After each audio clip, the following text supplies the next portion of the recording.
The Green Road, c'est l'histoire de deux cousins qui partent, mon cousin et moi-même. On est partis pendant 14 mois faire un tour du monde à vélo. On se questionnait sur l'écologie à travers le monde, sur quelles sont les consciences environnementales dans le monde. Et on s'est dit, on terminait nos études et on s'est dit, on va aller voir directement sur le terrain ce que les gens en pensent. Nous on sortait, alors mon cousin sortait d'école de commerce, moi d'école d'ingénieur. Autant dire qu'on savait pas du tout filmer. On s'était juste dit on va faire un documentaire comme ça parce que ça paraît sympa.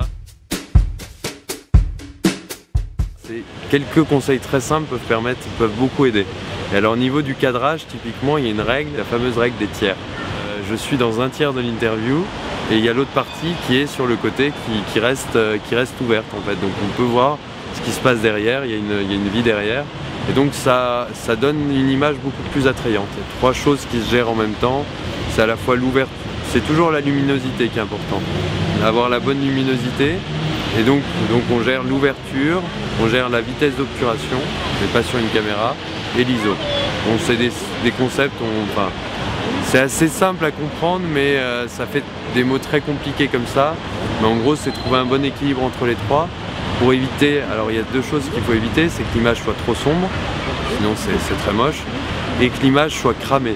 Ce qu'on appelle cramée, c'est quand elle est trop ensoleillée, ça devient tout blanc. Parfois on doit tenir longtemps. Et donc au début on est bien, et puis peu à peu on se met à trembler, surtout quand on essaie de bien tenir parce que ce qui se passe en face c'est super bien. Et donc il faut avoir prévu avant le fait qu'on ait un support. Je vais par exemple me mettre... Je vais me caler sur mon genou par exemple.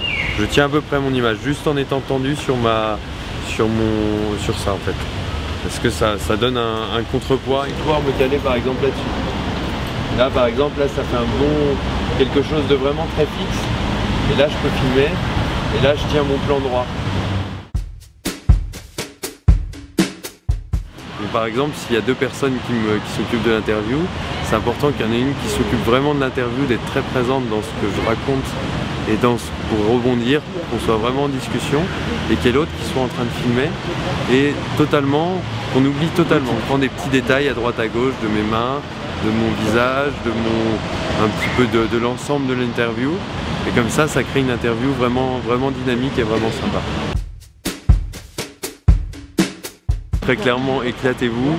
C'est pas parce que vous savez pas filmer au départ que vous pouvez pas filmer et que vous pouvez pas faire des trucs géniaux. Merci.